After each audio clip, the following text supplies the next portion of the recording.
I started editing without having attended any film school. So I would say editing was also really my film school. And I think editing is, as you said, the moment where you can create the film, you can rewrite the film. And at the same time, it's a bit of a paradox. But as an editor, you try to invent the film based on what has been shot. So you are creating something new, but the counter force is like you are working with a filmmaker and you are constantly trying to go back to the first intentions. Yep. So you have a movement towards the future, but you have also a movement towards the past. Yep. And towards what was the most important thing a filmmaker had when starting a project. And I think this position is very special and it's very privileged and requires humbleness and quietness and patience. Oh yeah. I think I haven't been to film school, and maybe even after 15 years I've been editing films with very great directors and super creative persons or artists. I hardly consider myself today even as an editor because I always approach a new project as fresh as I was, I think, 15 years ago. Of course, you learn so much and you understand things, and there are some key elements that are very important, and I could just briefly think from my experience what I found it always important while starting to edit with someone or to edit on a film. I think every film is different, and to arrive as an editor with some beliefs or some techniques, it's not my case, and I know many editors. We always discuss and share, and I don't know what you think, but every project is a new discovery of a language, how these images start to speak together, and how you rewrite the script, you rewrite the story, you go back to the intention, and you are carefully supporting a director in the last step of this creation. Because the director arrives most of the time tired and full of fear, and you have to take the hand of the director and cross the last bridges. I used to not read the scripts and to really start a project because of the personal encounterance and the way someone speaks about his idea about, of course, narrative, characters, but the visual language. And I think I've always worked with a director who approached cinema with both a story to tell, but the how to tell it, and how to use cinema to tell the story. And it's not because they have a very strong approach on how they want to tell the story that the language itself has not to be found as well as the story in the editing. So in both cases, you are always considering the narrative level and the form. And this is a balance that I found is also absolutely incredible in editing. And that's why when you ask me for a title, I told you that composing with constraints or composing with limitation, or there is this touch of music in composing. There is this idea of a score, and a score with acceleration, with fast-paced thing. There is rhythm, there is melody, and the constraints. It's really based on all the trip the director has went through. Did go through, and there is a film that is very good for anyone who wants to spend time in an editing room. It's a film by Pedro Costa about Straub and Juliette called Sigi, ce sourire enfoui. And it's a couple who they make film together, experimental film or art house film in a certain extent. And they they discuss about editing. They argue, they are a couple, and he leaves the room and he slams the door, and sometimes they argue, and he says, "This is my cut," and he says, "Okay, you want to cut the scene differently? Go, make your cut. I'll leave. I will come back." And then after a while, he comes back, and Danielle is on it's 35mm editing table, and she cuts a scene. It's in a film, takes place in Sicily, and she cuts from a wide shot to a close-up, and she struggles, she changes, and then he comes back, and he says, "So what's your cut?" And then she showed the cut to him, and he said, "And what was my cut?" And they compare, and there was 1 frame difference. There you go. And 1 frame difference, it's not a lot, but it's a frame, and it's interesting. But overall, to make a summary of this, the trip that the filmmaker goes through, he starts with an idea and a script. And then from this idea, we will shoot things. And from the idea, we'll go to the footage, the material. What do you have? And then editing is like from this footage to create the form. And this is a very interesting process, as a filmmaker has to go through from this idea to the bag of material he has, and then to put the form in it. And the form is like on a score. It's confrontation, it's clash, it's acceleration, it's explosion, not in terms of visual, but in terms of what happens in this gap or space between 2 images. For me, for example, editing is extremely similar to music, to composing, because it also has to do with rhythm. It also has to do with, with sort of controlling time a little bit more so than in music, but there are so many similarities, right? When you feel that, okay, here things need to slow down, and here things need to be accelerated. So in that sense, for example, and also another thing that you mentioned, that you practically never read the script before editing. Same thing with me. I mean, I've edited over probably like a dozen feature films, and the only ones that I read the script to were the ones that I wrote, because usually it doesn't make sense to me. I tend to read the script up from the shooting to also kind of advise director, and we have this first kind of thing, not on intention, but on the tricky part when sometimes it's important to really pay attention of some scenes because they are keys. Because what I learned while working is like when you structure a film as in a music score, you cannot have attention high all the time. Yeah. A film needs maybe 3 highest points. Yeah, it has to breathe.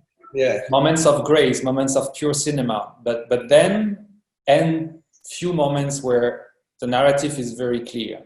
And as soon as you have all this 3 or 4 points of the top of the mountain, then it's all about linking them in a very smooth way. And Buñuel was saying that, I think, like, you just need three moments of pure cinema, and the rest is just how to link them. And in the case of when I started to work with Karlos Reyqadasın, I did not start from the beginning of the editing process. I joined later on at the middle part, so there was already cut. That's why I did not read the script. But Karlos had a very strong storyboard, and the constraint that I'm talking about, there are also the approach of the filmmaker. When there is such a precise storyboard that everything is so defined and so thoughtful up front, then you cannot play. You can play in the second step, but first you really have to see what is the intention. The script was developed for many years, and it was carefully storyboard and carefully made. but it had to be restructured for one reason, and I think this is something for every film. When I spoke about what is the object of the film, it has to be coherent, and it has to be something that the audience will understand from the start, and what they are going to watch, what is this object they're going to watch, and they enter the world of a filmmaker, they enter a story, and they don't want to be cheated.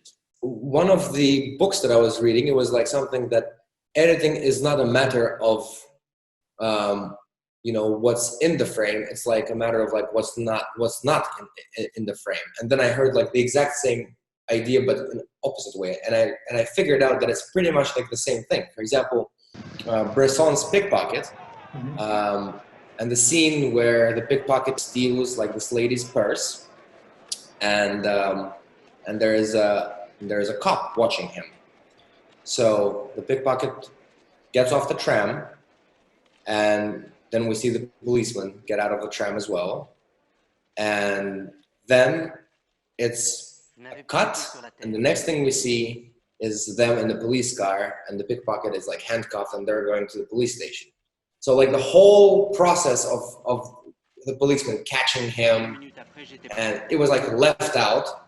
And this is for me like such a fantastic thing. It's a fantastic thing of like leaving so much out of the frame, but that's just information that you don't really need, because your imagination can link those two events. Sometimes we just miss things and our brain connects, and that's how we experience life. So when you see a film where everything is told, where it's too carefully covered, or when there is no risk, then we feel bored because it's not the way we are excited in life. And the art of the ellipse is always, it's the most playful part of the editing. What can you take out that you will move the story forward? But it's also the most scary for the filmmaker usually. And Claire Denis always says that for her, an ellipse is like crossing a river, and she's afraid of crossing this river all the time. And she really needs the editor with her to discuss what kind of river, how are we going to cross the river? Can we jump over the river because it's small, or do we have to swim on the other side? But it's a nice image. And that's what I experienced with Dao, because with Dao, it was a very special, of course, project. Yeah. And it was all shot, I don't have extract of Dao. It was all real-time shooting with one camera. So you have a flow of images, scenes that are 4, 5, 6 hours long. And I was working on a story based on 85 hours of footage. And the first challenge was to find a way to edit this footage in order to recreate this magic that you feel you are really experiencing real time, the life of those people. So we cut it down to 2 hours, and we told the story. It was a victory, but then we realized it was just the first step. We had just made a big mountain of mud again, and then we had to cut it and to create the film and to create this acceleration, these gaps, this tension, this tempo, different tempo. Like then we had to really create the and dress the body, and that was the second step, which became like really the editing part. Yeah. The audience has to be fulfilled to understand what is viewing, and also frustrated that he is not seeing everything. Mm-hmm. And this is this duality between being fulfilled and being frustrated that makes the active connection with the cinema experience and make the audience involved. Yeah. Cinema plays with two kind of times. Maybe one horizontal time, which is the chronology, the time passing, the narrative. This is something that we, when we edit a film, we play with this. Definitely, there is a timeline. There is a timeline on the computer. There is a chronology, and things are happening one after the other. But there is a vertical time, which is as important as the horizontal time, which is what we can call the nowness. Mm-hmm. And the relationship with time I guess, for an audience is both a combination of this narrative and this knownness. And this is when you understand the shot. It's a block of time in action, but you can feel you don't need the shot before, you don't need the shot after. Just one shot can bring this feeling of nowness. Yes. The shot, it's itself defined by itself, when it starts, when it ends. Because if you find this nowness, what is the essence of the shot, then you will understand when it has to start and when it ends. And within this shot, you would not have this narrative horizontal time passing. You will have only the moment, and then you will use a cut to create this horizontal time. I was wondering, maybe you could demonstrate some clips and some works, and maybe just comment on something, so that we jump from like the abstract, from theory into practice, because I think that would definitely be interesting for our numerous participants. We can watch the second scene of Battle in Heaven, because it's really about how it arrives just after an introduction scene, which is edited pretty jump cut. And because the film is from the point of view of the main character, that scene arrives just after 5 minutes, something like this. And it's both gives the plot in a very straightforward way, but gives the rule of the game, how we're going to watch this. And it happens so many times that filmmakers, they tell the story, and sometimes they want a scene that shows where they're from, what is the absurdity of the country, and they show a scene that it's interesting for the context, but it's not from the same film. And suddenly you have a gap of tone and you have a gap of language. So it was a way here to really that all the Mexican context would be seen through the main protagonist's eye. And it's also a very good example of out of frame, work with sound, and work with camera.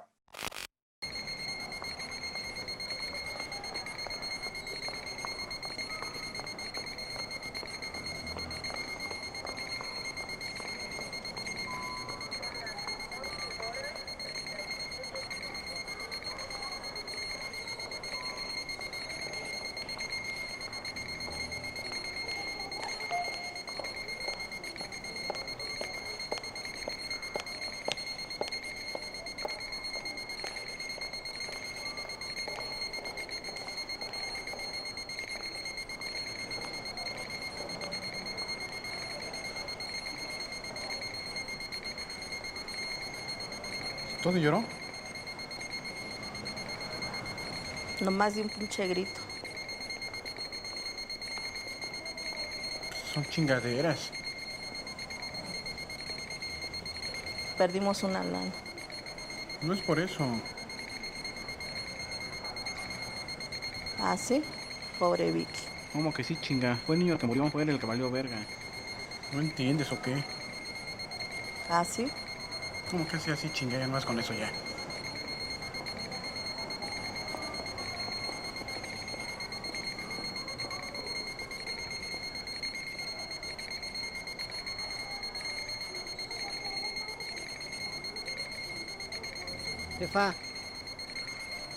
Jefa, ¿qué vende ahí? Todo lo que ve. ¿A cómo los guachos? Depende de cuál quiera. ¿De cuántas manecillas trae?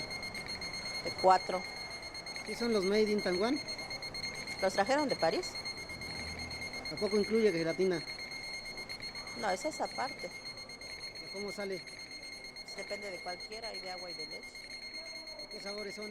De fresa, rompope, cajeta, coco, anís, limón,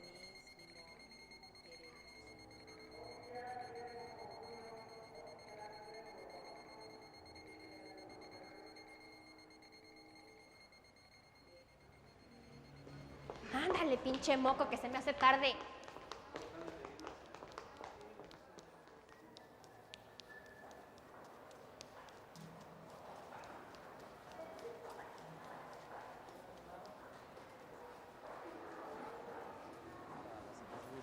Más tranquilidad por allá.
Voy al aeropuerto por hija del patrón.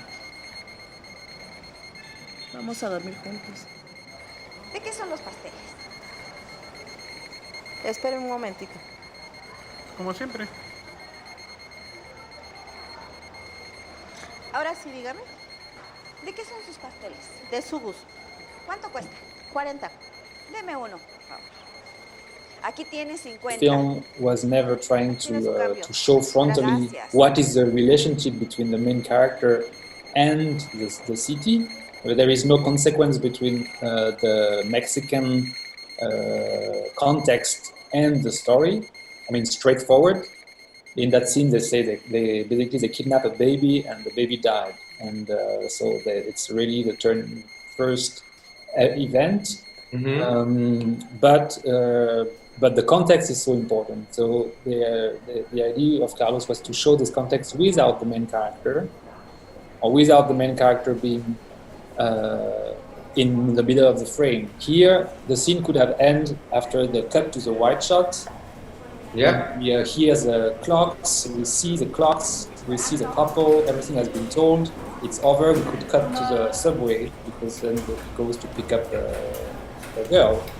Mm-hmm. But it was important that then the character leaves and we lose him, but then the camera goes and with a kind of delay experience the same, but as an audience we don't have the physicality of the main character. So we don't look at his back. We have the more freedom because he's not present to look around and to feel the space and the surroundings. And then because it's a kind of delayed POV, then he comes back into the frame. And this sets the rule of the game.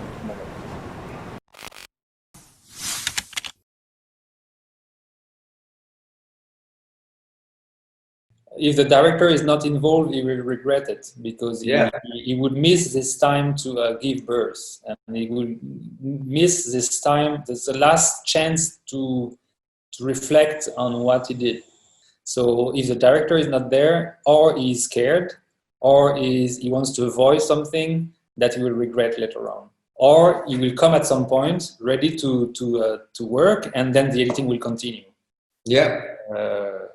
The director can, of course, not be there, but then once he will come, I had this experience with a young director from Germany. It was a very beautiful film, and then one in chapters, and one chapter was definitely less visually striking than the rest. So we ended up doing animation on top of it to match the quality of the visual language.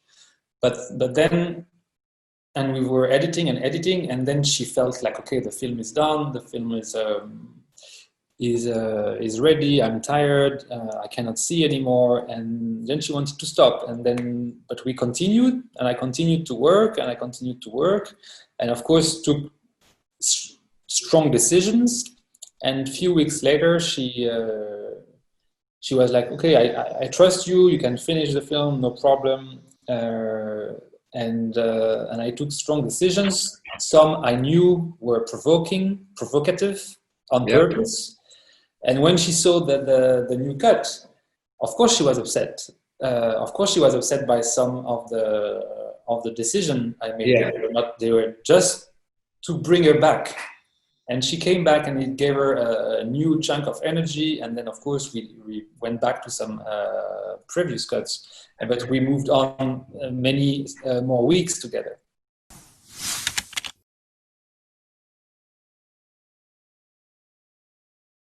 I'm mostly working with filmmakers who develop a very strong visual or cinematic language that make their film identified. And usually the plot is what they care the less. Mm-hmm. It's not that it's not important, but it's not something they play with. Film that plays with audience expectations, when the audience is ahead of the character in the film, I think this is a wrong path. Mm-hmm. Sometimes, you know, the plot is made that the audience can be ahead of the character or behind, and if you really want to be with the character, it's really good to be a bit behind and not ahead of your main character in the way you connect with him. So and plots that are putting the audience into a detective, I think it's wrong. Also, this is Martin Scorsese who said, never put a gun on the head of the audience because he will hate you and he will leave the theater. Editing is also all about delivery of informations. What do you deliver when? And in the case of Batalla, it was also, you know, do we need to really have the suspense about this kidnapping? And no, because it's not about learning what happened. It's about experiencing it with the character. Mm-hmm. So to bring elements that can explain, you know, the complexity of the situation.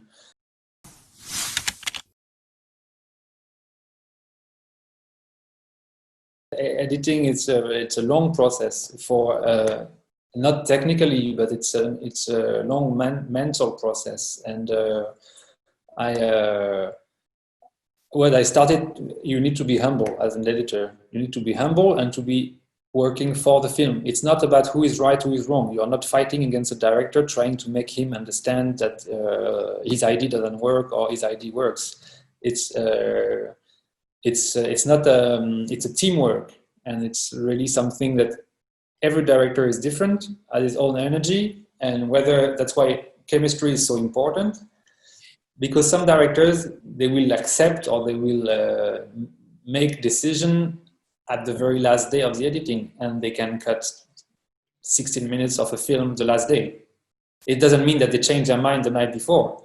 It means that it's a long process to understand and to put things on the side, but it's a win-win game. I'm so attached to this, or I believe this is important, but everyone tells me that it's not, or important, or understood. So what do? Should I keep it for myself, or should I decide to take it away? And what does it mean for me? So it's a very long process in the head of the director, and you have to be the one that works for the film, not for yourself, not for the director's ego, and to be honest. And this is all about honesty. If you say this is great, but then you believe this is not great, dealing with an actor, a shot, a camera movement, whatever, a light, a costume, because if there is no honesty, there is no nothing constructive that can come out from this work. And only with honesty and thinking about the film and the identity of the film, at the end, the decision will be made, and also being stubborn.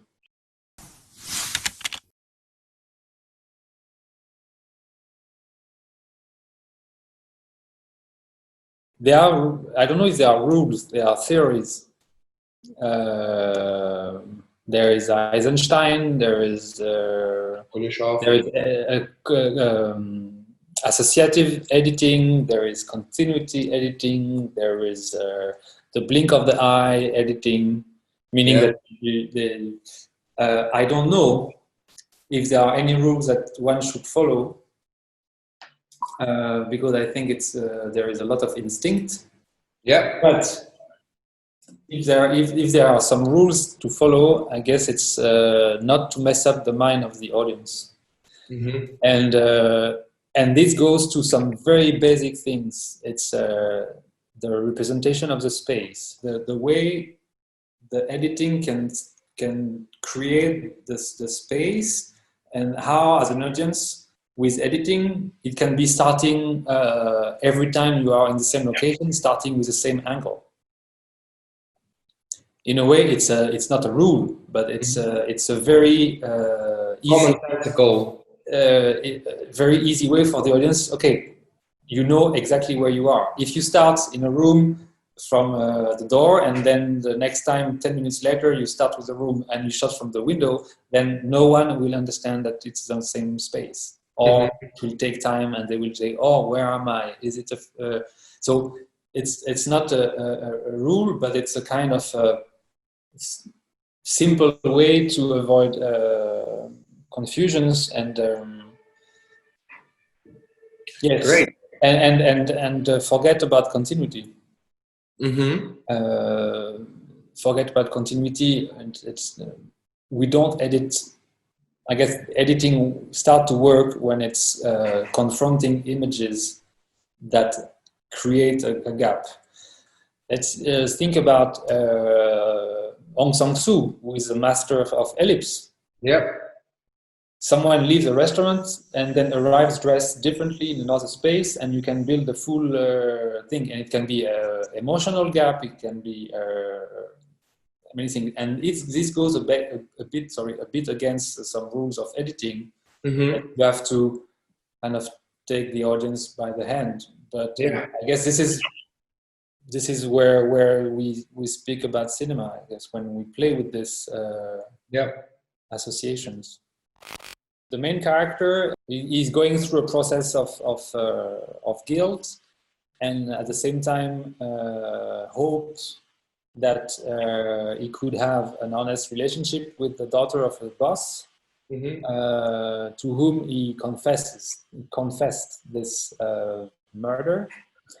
So Anna, the girl, is a rich Mexican woman who is working as a kind of prostitute in a way, but for fun. She asked him many times before in the film to go to the police and to give him to the police.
Señoras y señores, en 20 segundos los Pumas de la universidad se proclamarán una vez más campeones de México.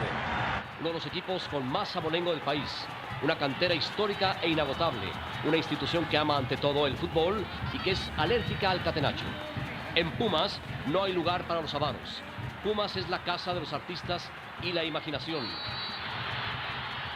Señoras y señores, Pumas, campeón. We have been working with a different music for a long time. It was music that was not from the main character. It was a music from Death in Venice. So it was very not religious music, but how do you say classical. It has a very specific name. Okay. And it was not a music that was connecting us with what the main character is going through. It was a kind of a statement from the director that was, anyway, what we just discussed. Saying like, okay, I see this and it's going to be beautiful and it's a graceful moment, but it's not, doesn't really reflect what Marcos is going through. And this decision he has to take and this inner fight that he has to cope with, and that will lead a few scenes later to a decision. And this is that music. When we found it, it's a military march from the south of Spain, from Sevilla, and it became obvious that this would be the music that allow a very big ellipse, because it's charging all the character, and this was a very big discovery, and we used it later on for the ending credits as well.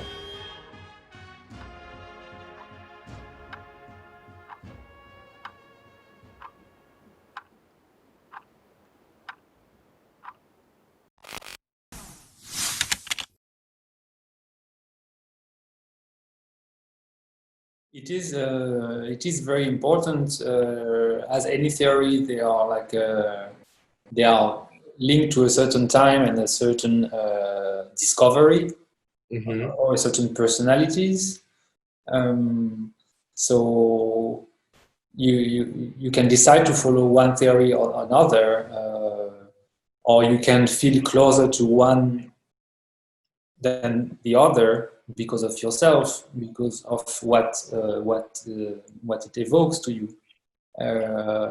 I don't really believe in being so close to one and not the other. I believe that everything is relevant, and it's about the sensitivity you have when you see a cut.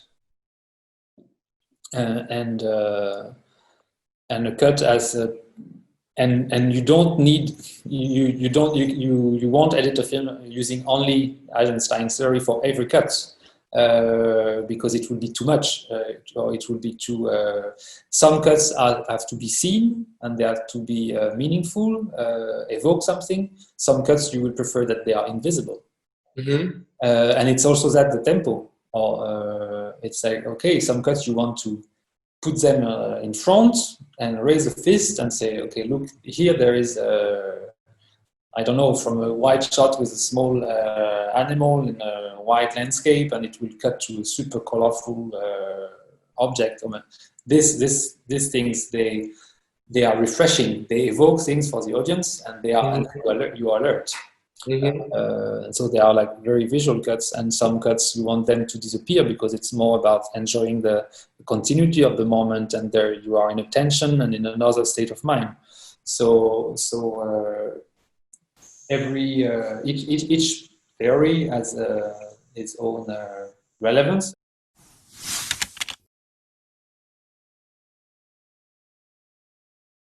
I guess, yes, every director should have an idea of what is a film much before editing, even much before shooting. But this idea can be a pretty precise view on the film itself, but it can be also an idea of what he wants, as I started to say, as a mood. Yeah. So he has to have a precise idea of what experience he wants to give to the audience.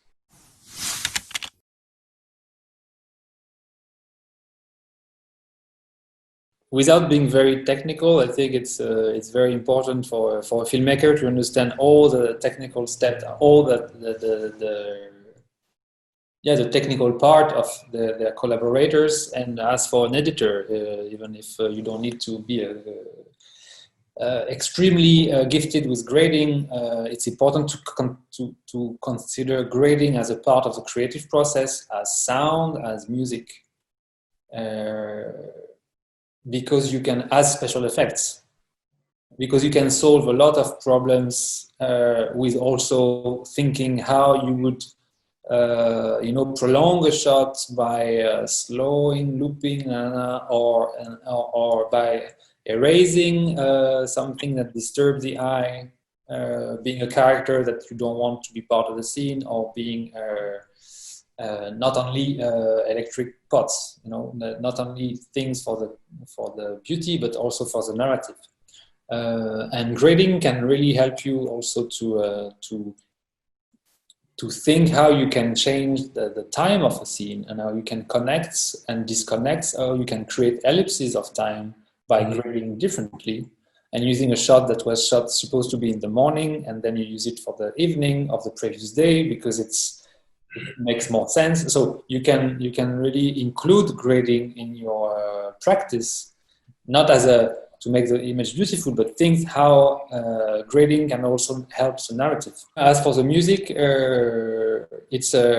I think it's always a tricky part, because it's always what really can change the tone of a film and the identity of a film and the time. Like, that's so ridiculous how you're watching a film without music and you're like, oh, this is so long, and then you put music and it's like, what, this is too short, like I need to at least prolong it twice as much for the audience to even like comprehend it.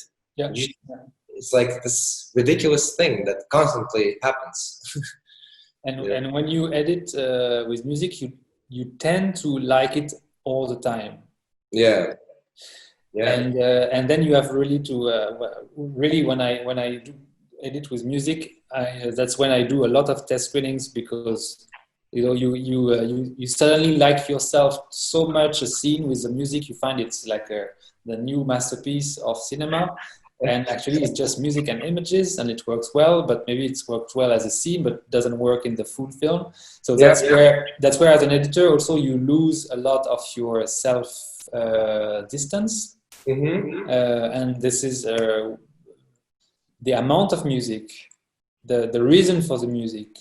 There is a music itself, but there is when the music starts, when the music stops. Should it start again? And do you have a theme? If it's related to the main character, is it something that illustrates from the director's point of view? And that's why what we watched was really interesting for me, because it was a way to connect the music to the main character. And never in the film there is music which is not diegetic, meaning that there are music that feels like music. At the end of the scene, you understand that they come from the film.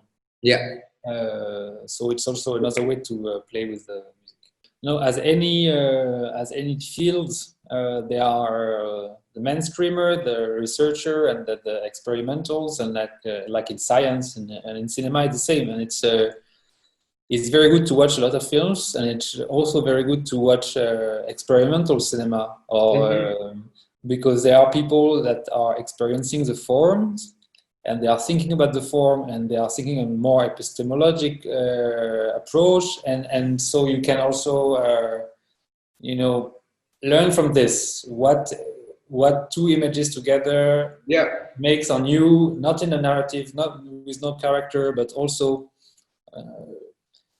build your own sensibility to what is a cut. Представляют, например, на какой-то вечеринке человеку и там 15 лет работы с Пафнутием, с Мишей, общий язык, который является уже